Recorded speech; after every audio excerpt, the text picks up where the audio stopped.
Well, hey, we're back. It's college football recap show. We're here, the FF Dynasty. I'm Chef Door Sanders, aka Chef GPT. This is my guy, Deku, aka Dustin, Empire of the Elite FF. We're here today to get into the happenings of this past weekend, college football wise. So before we do that though, how you doing today, brother? Jeff, man, I'm doing good. I'm excited. I had a lot of remodeling yesterday, so I didn't get to watch as much football as I would have wanted to, but just getting everything in order, getting ready to go to the Monday Night Football game tomorrow in Denver. So pretty excited. Let's go. So, Yeah. I mean, like you guys went to Home Depot, maybe Bed Bath and Beyond. I don't know if you had enough time Yeah. to do that, but we're gonna get into what all you were up to yesterday, and also what actually happened with college football. But Oh, which game? Where do you want to start? Like, where are you leaning in terms of where you want to go in terms of the games? let's start at one that happened on Friday night, TCU and Arizona All right. State. This was a good one. Perfect. Yeah. So obviously you got a new entrant into the book in Josh Hoover. Josh Hoover went 20 of 32 for 242. He did throw two picks yesterday. And then Sam Levitt, he's been wildly inconsistent through these first few weeks. But 27-39, 27 to 39 for 291 yards and two scores. So, I mean, a positive performance. I didn't get all the eyes I wanted to on this game, but there's one particular name that we bring up almost every week on the show. So, do you want to start there? Or you want to go somewhere else? We could start there just real quick. Like I think Jordyn Tyson is the one that we're alluding to here, and he's done nothing but solidify himself as the number one wide receiver in this game. Man, he showed me strong hands a couple times going over the middle. He even had to stretch out and get it with his hands and absorb the hit over the middle. So I just love to see that. He had 11 targets, 8 catches, 127 yards, and 2 touchdowns. It was good for a 29% target share. So dude's just out there dominating. Yeah, look at that. That right there, he did a little foot fire on the release, got the defensive back to expose his hips, and then he stacked him vertically, man. He just wide receiver one stuff all over his tape. Man, this is just there's no clear. I feel like if we were doing Heisman odds in September, going into October, if we were talking about if there's a guy that we're talking about it being the odds on favorite, it has to be Jordyn Tyson early on, right? Yeah, no doubt in my mind, man. He's so good too, and even that last catch that you showed, that was on 4th and goal to tie the game up. Like he had big catches in big moments of the game, so you love to see that, man. And Sam Levitt, he kind of had an up and down performance. His numbers looked really good, but there was times where he was throwing into traffic when he shouldn't have. But I mean, like Diego Pavia and these guys, he's just a dog, man. He's able to roll out of the pocket and make magic happen. So he's pretty exciting to watch, man. And when the game was on the line, you knew exactly where the ball was going to, and that was Jordyn Tyson. And that's been the case. That's been the case for the most part for the last 2 years. I feel like we got derailed last year by the injury, and so you're kind of playing catch up in terms of, the public is playing catch up in terms of him being a household name, especially for dynasty players in the 2026 draft. But they squeezed out a victory against TCU. They're now 4-1 on the year. It's like outside of the one outlier loss to Mississippi State, that's not looking like such an outlier. I mean, we don't have that in the show sheet, but Mississippi State took Tennessee to overtime, and it took them getting stopped on like the 4-yard line on the last play of the game for Tennessee to prevail.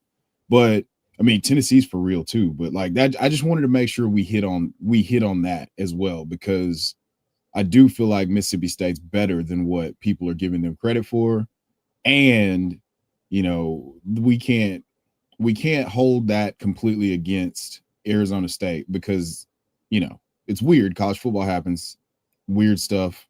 It's a Friday game. It's just, I don't know. It's strange. I don't think it should be a black mark on their record, right?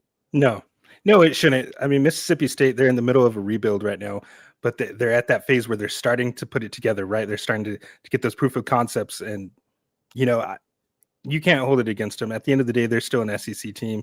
They got some big boys over there. Right. I mean, and what I like about this now, Chev, is we're starting to enter the conference play. And I think for our 2026 guys, it's really starting to thin the herd. You're starting to see who stands out amongst their peers.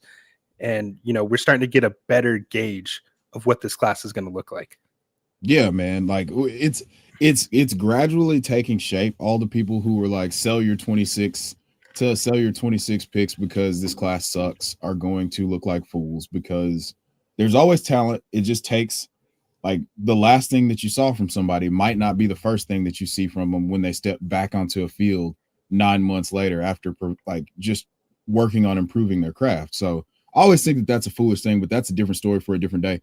Let's move on to our next game that we've got here on the docket.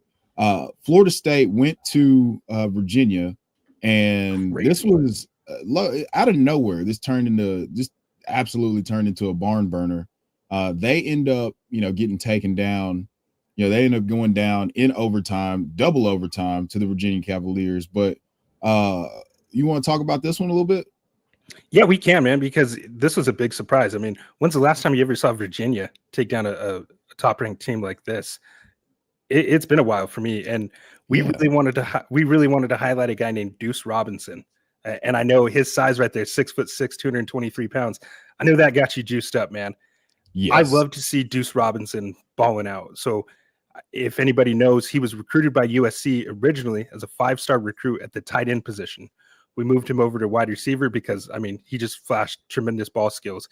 He always had good flash plays, or splash plays, I should say. But he was just in a really crowded wide receiver room. That's why he transferred. And here at Florida State, man, he's starting to put it together. He's kind of had some up and down performances, but on Friday night, he had 9 catches, 147 yards, and a touchdown, man. He did have the catch at the end zone that I don't know what the hell happened, where he kind of bumbled it and they called it an incomplete pass towards the end of the game. I don't know, Chef. Did you think that was a catch or not? I did, but I mean, the coach in me is always like, bro, if you catch it clean the first time, we don't put ourselves in that position. Like, let's not sit here and pretend like, all right, it could have been a catch. It wouldn't, like, it might have been a catch. It wouldn't be like, bro, you're 6'6". You had plenty of time to catch it.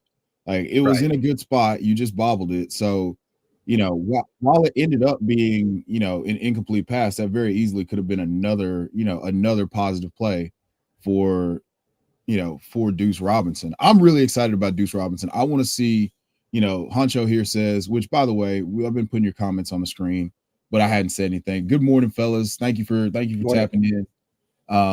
I just really, I think this is a thing. I didn't like Johnny Wilson, but I think this is a different thing than Johnny Wilson. Like, I legitimately believe that this is a different thing than Johnny Wilson, man. Like, it's just different. Like, look at this. Let's look at this again. Yeah. I mean, I'm a big fan. I'm a big fan. That double move right there. Right. Like, he sinks his hips. He's able to accelerate out of breaks. It's just really exciting when you're able to see, a big guy that has the verticality to go play the ball in the fourth dimension, which is, contested catches for me, and being able to sink and get in and out of breaks. I'm not going to say that he reminds me of Jaden Higgins, but I just said what I didn't say. Keep that in mind. Write that down.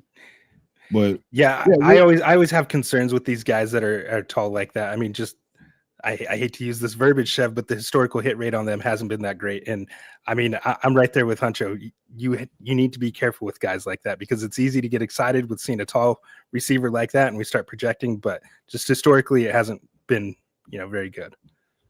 He's definitely better than Wilson for sure. Yeah, he's definitely better than Wilson. Appreciate you tapping in, Cambodian Milk. Dustin knows your real name, but I don't, so I'm just gonna call you Cambodian Milk. So.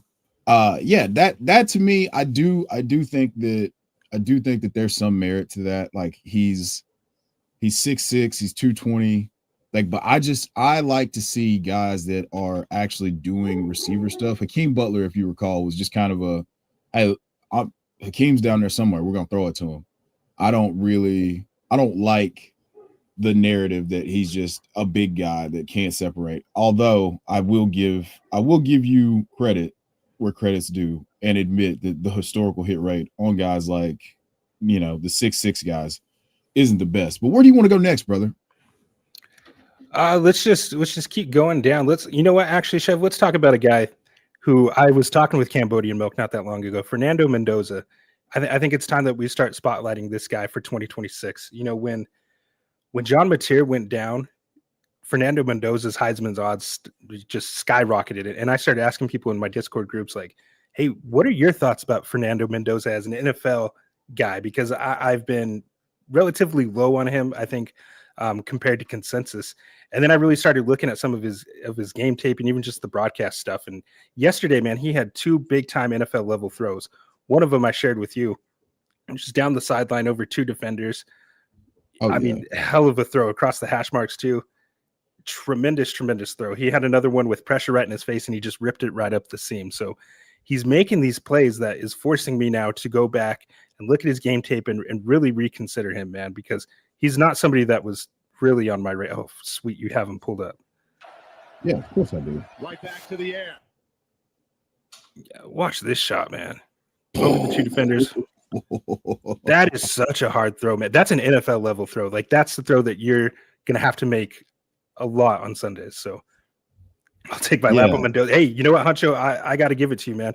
I think we were in that Devi startup, and you were one of the first guys that I heard really talking about it, man. So props to you, because I know he played in Cal.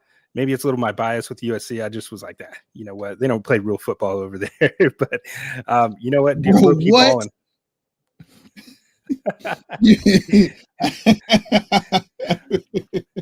Hey, listen, how can you, bro? You can't throw it out there. You can't throw the baby out with the bathwater just because he played quarterback at Cal. I mean, listen, I understand that, you know, Aaron Rodgers is the only quarterback to ever mean anything from Cal that I can think of. I mean, they got JKS now. Yeah, they had Jared Goff too, I guess.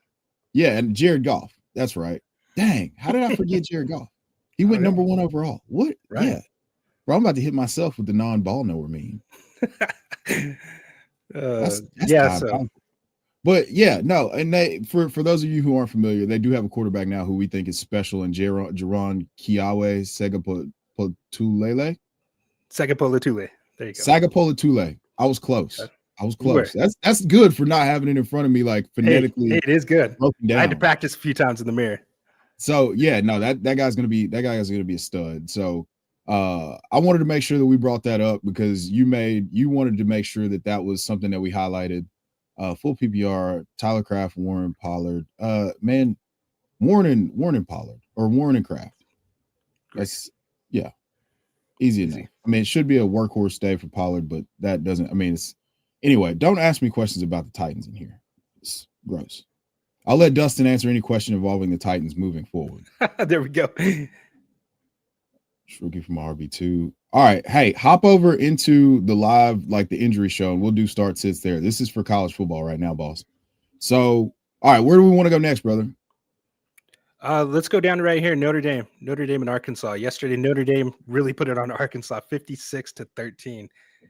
It was a game that Notre Dame really had to have after dropping the first 2 games against really quality opponents. And, you know, the redshirt freshman CJ Carr really balled out. I think he set a school record. Let's see. But Jeremiyah Love is the guy that we have to highlight again.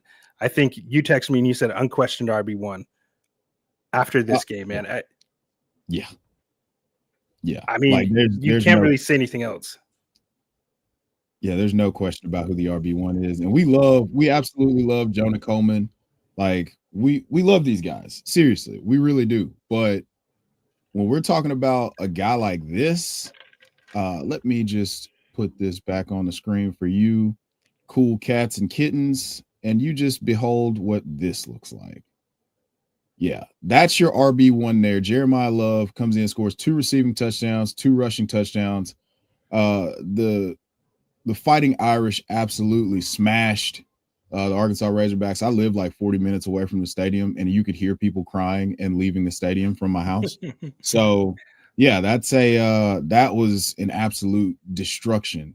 And then to add insult to injury, you had Lane Kiffin beating the LSU Tigers for the Ole Miss Rebels, and Lane Kiffin was slated to be the Arkansas coach. A little bit of lore that you guys might not know. And then Ole Miss came in at the last second and offered $250,000 more than Arkansas did, and Arkansas did not match it. So, yeah, you guys just do with that information what you want to do with that information. But the key takeaway is that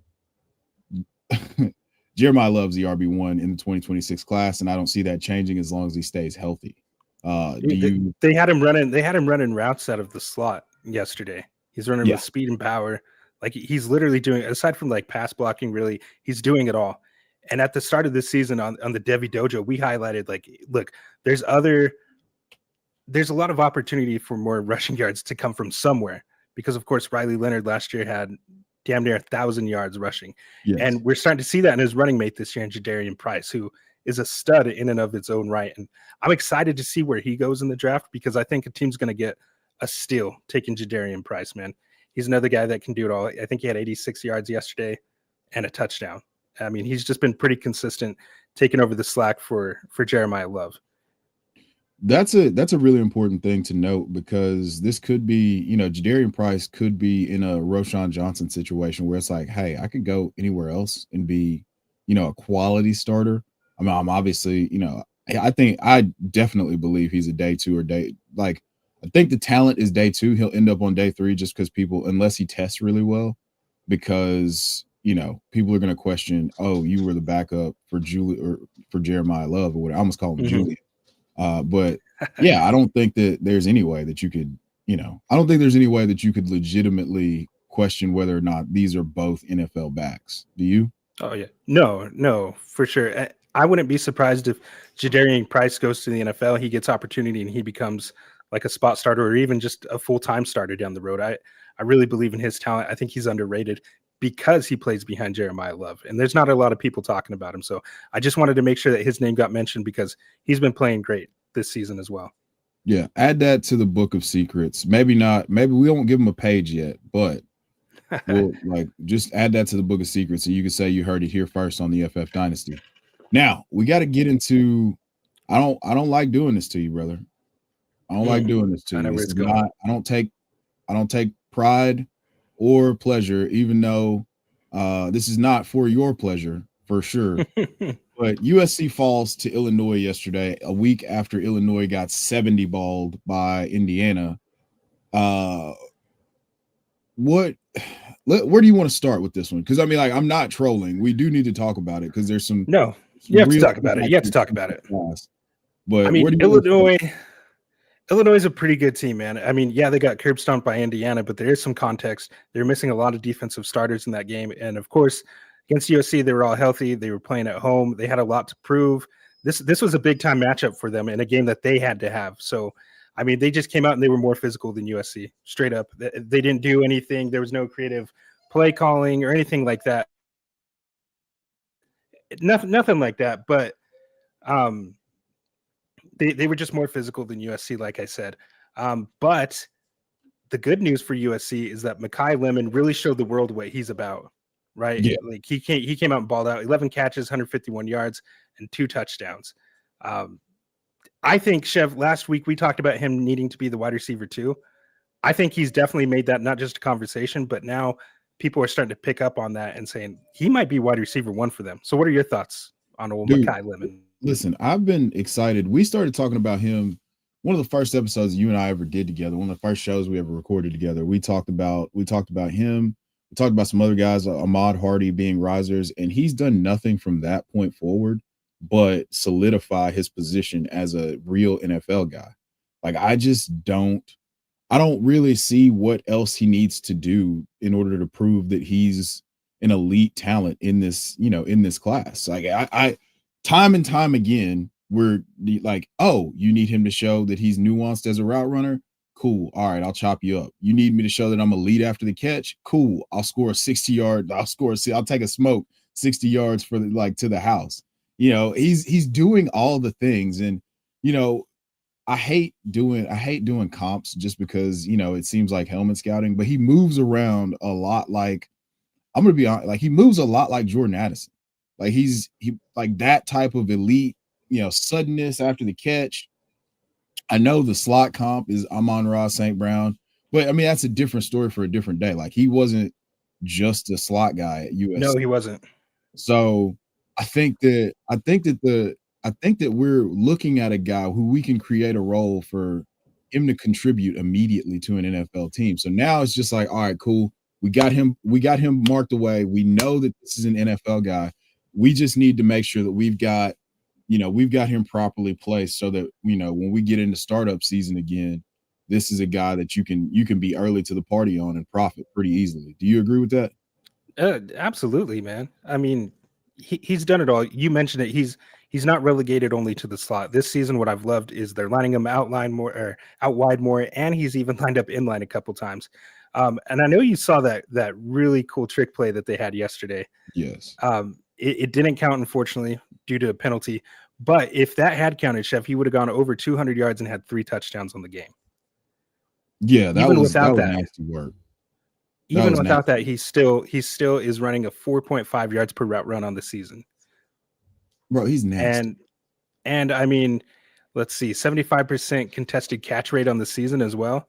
You've really started to see, even he had a touchdown yesterday, a nice little fade, but there's been a couple times where they're throwing those back shoulder fades to him, and he's going up and, playing like Jacoby Lane out there and winning in these contested catch situations. So he's really just elevated his game, and he showed me so much, like the growth that he's taken. And he balled out last season too, obviously being our number one wide receiver. But he's just elevated his game, man. He's taken it to the next level. And I think it's a conversation now that you have to have between him and Jordyn Tyson for the number one spot. I'm still saying Tyson, but it's a conversation now. I think he's definitely solidified himself at least at wide receiver 2. He's not 3. He's above Carnell Tate for me right now. So would it be fair to say that you feel like that Makai Lemon and Jordyn Tyson are in the same tier? So if there's a tier of like the top tier receivers would be Jordyn Tyson and Makai Lemon, and then we start another tier for the receivers. Is that how you feel? Yeah, I do. Okay, cool. I mean, we've been on this for a while, and I think that it's just kind of more. He's just giving us more confirmation bias by confirming that he's good at football. Like, hey, when people show you they're good at football, believe them. Don't overthink it. Now there is a guy that I wanted to highlight. There's 2 guys I want to highlight, 2 running backs in this game that I started off early and I was like, hey man, Illinois got this guy.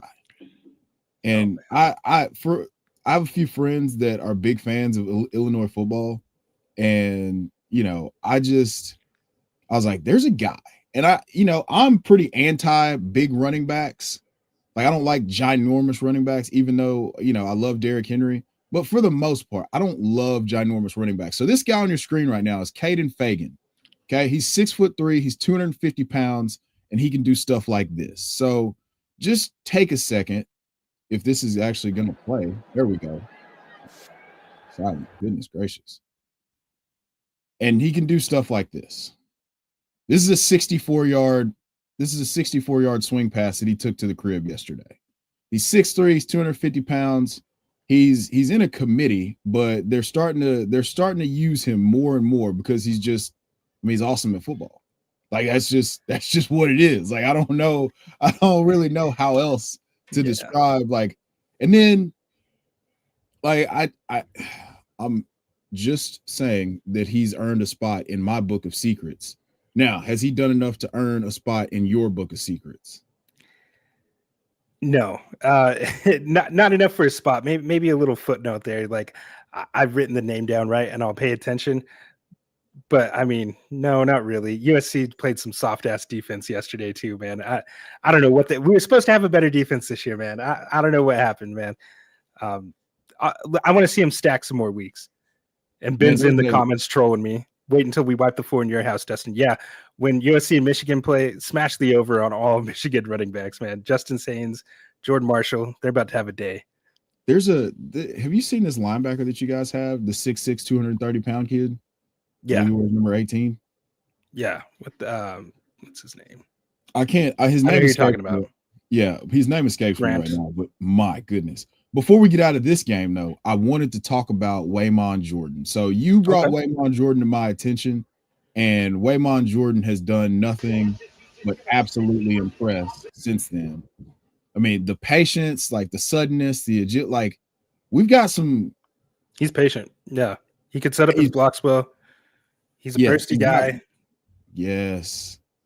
So I wanted to highlight that before we moved on from that game. I really like Waymon Jordyn as a guy that could rise in this class. I mean, he's consistently. Yesterday, I believe he had 94 yards and 2 touchdowns. He's consistently gaining the tough yards, and he's able to operate and set blocks up and be patient. So that's a name again that I feel like you guys need to pay attention to. Let's see here. We'll run through a couple quick ones real quick because we do need to move through these. Yeah, we gotta hurry quickly. But Bama and Georgia UGA played.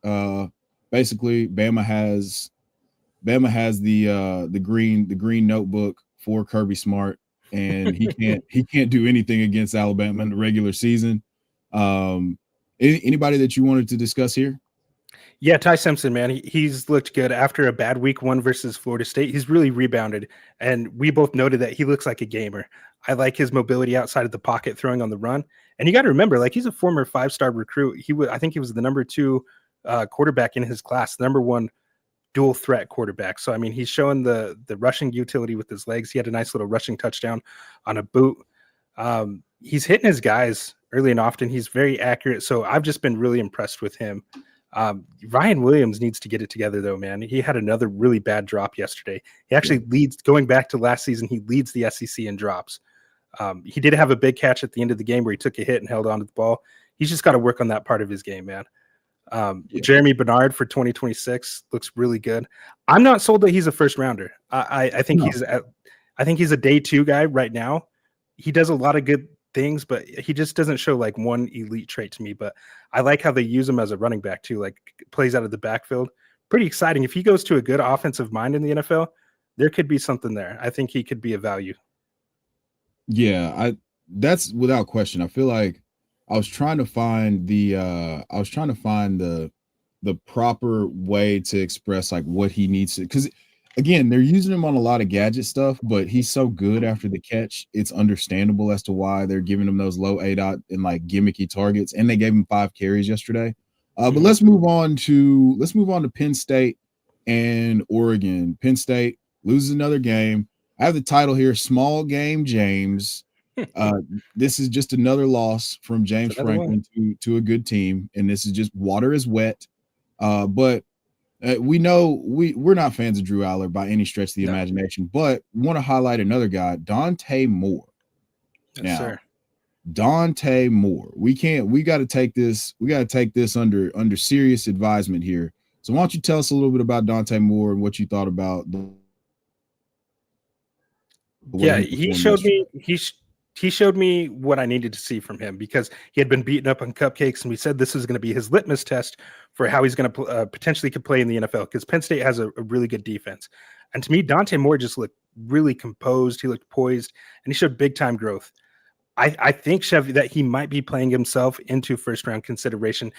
If he declares for 2026, he still has an extra year of eligibility. So we'll see. But in this game, he had 3 touchdowns, 248 yards, over 1,200 yards on the season, 14 touchdowns, and only 1 pick on the season.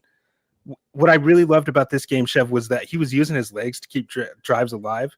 There's a couple of times, like a 3rd down, he was just rushing to get the first down, really putting his body on the line. You could see at the end of the game, that white jersey was not clean. He took a lot of hits. The biggest play, though, I think it was in double overtime, 3rd down. He escaped pressure, and he threw like a little sidearm pass to Grant for a touchdown. That was really the go-ahead score for them in double overtime.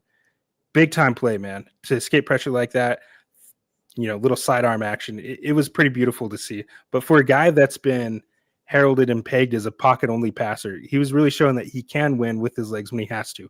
He'll take what the defense gives him, right? If they're playing man and they're moving out, he's going to take that rushing lane and at least pick up the first down. So really good to see that growth from him, and big time win, man. The Ducks are for real. They got a really good team. I mean, it's been really, you were on this. He was one of the guys that on your podcast that you highlighted and said, what you go through molds you.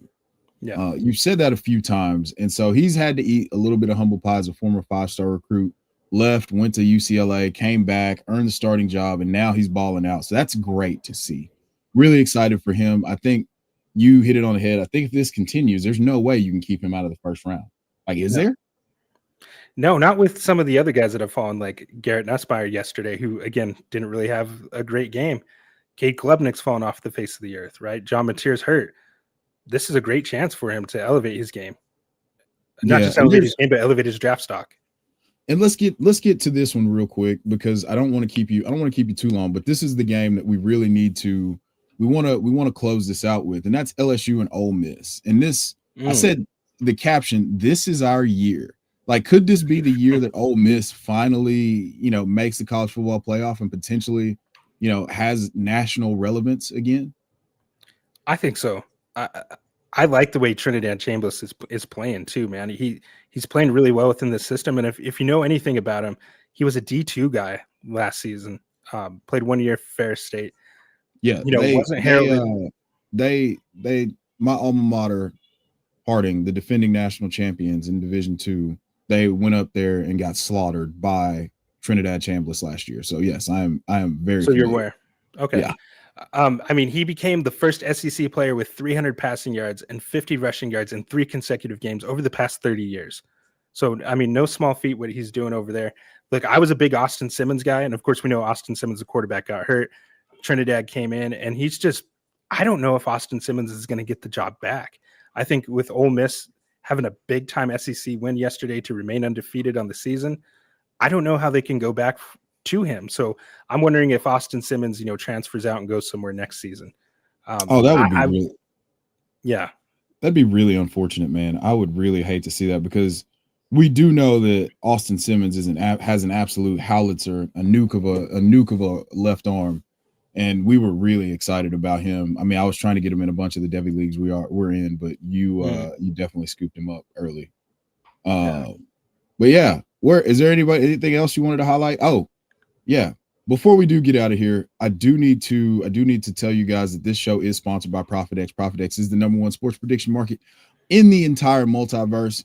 So it looks and feels just like a sports book, just with way better odds. So sign up for ProfitX using promo code FFD. You're able to eliminate the house and get the best odds on the market. For me today, I'm really excited about playing Oronde Gadsden's reception. So if you'll see here, I've got Oronde Gadsden over 2.5 receptions. I don't care. You guys can call me a homer. You can call me whatever the hell you want. I'm playing Oronde Gadsden over 2.5 receptions. These are the keys to generational wealth. So, like I said, sign up for ProfitX using promo code FFD and earn up to $200 back over your first 30 days. The more you play, the more it pays. So sign up for ProfitX. Do it. Dustin, before we get out of here, tell the people where we can find all of your work, brother. Yeah, find me on Twitter at Empire Elite FF. I have a link tree with everything there, including my college football podcast, Devy Dojo. If you want to stay ahead of your league mates and start learning about these guys 2 to 3 years ahead, then that's the place for you. If you just want to talk college football, that's the podcast for you. We are releasing our Substack soon. Very soon, we're going to have 3 weekly staggered articles. So just more content for you guys, all for free. So tap in there and you'll find everything that we're working on.